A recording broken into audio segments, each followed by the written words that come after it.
What an opening. 5 seconds in, it's already trying to give me a boner.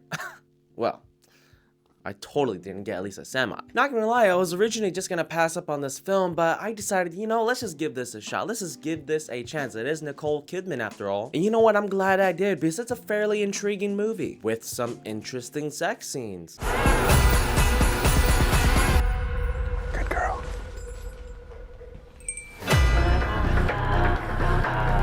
You know, it's kind of strange, but it seems like this is the first movie where Nicole Kidman actually looks her age. I don't know what it is. Am I just not keeping up enough with her, or is she just finally embracing herself, embracing her actual real life look? And it's kind of interesting to see the rise of MILFs in this age, the 40-plus-year-old woman going after the 20-year-old dudes. And hey, I'm not here to judge. Hollywood has been doing this kind of shit with men to women, so you know what? Maybe it's time to balance the scales out a bit. Hopefully things don't get too extreme and weird. Who am I kidding? It's Hollywood. Nicole Kidman is the CEO of an automation warehouse. She has a loving husband, 2 kids, a really nice house. You know, she's really living the life. But something deeply rooted inside her desires to be sexually humiliated by a domineering man. So she takes an interest in an intern, which then turns into an affair, which then starts putting her career and family on the line. Let's get this out of the way. The production here is fantastic. I'd say 90% of this film is shot handheld in order to make us feel like we're actually in there with the characters. And there were some pretty awesome sequences, 2 in particular, that had me in awe as to like what the fuck was happening on screen. The sound design in this film is just fucking brilliant, especially with how they utilize the music to help build up the romance that's happening between these 2 characters. And sometimes there is no music, we're just watching 2 people awkwardly try to figure out the situation and what they want to do. This movie doesn't just jump right into the sex scenes. No, it takes its time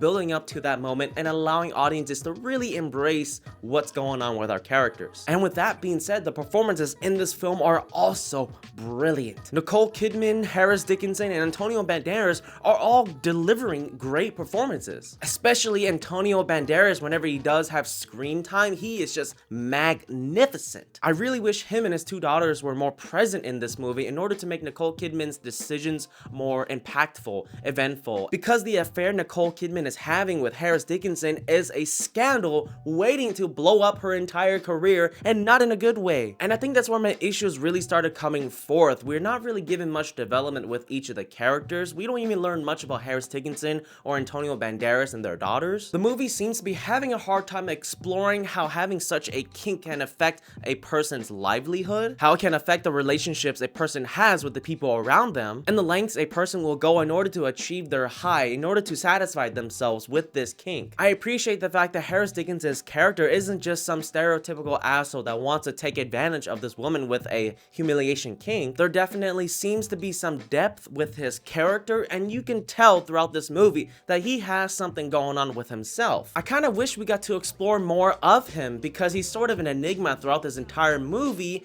but then again, maybe that's kind of the point. Because this movie is more of an exploration of Nicole Kidman's sexual unsatisfaction and how it affects her decisions. But the stakes throughout this movie just weren't developed enough in order for those very specific moments to feel impactful. There were times where I was starting to feel the runtime of this movie because certain scenes were just going on for way too long. Time that could have been used to help develop our characters more in order to make certain emotional scenes all the more impactful. Because when Antonio Banderas, the husband, is on screen, the man just fucking delivers. But again, when things do get heated, my emotional investment just wasn't there for this scene that I was hoping for a much more greater, I guess, response. I think what's all the more disappointing with this film is the ending, because it doesn't stick the landing at all. It does a whole 180 and then everything's fine, everything's cool, it's whatever. You know what happened, you know, with that thing right there, it's whatever now. Which just offends me, because this movie has spent the entirety of its runtime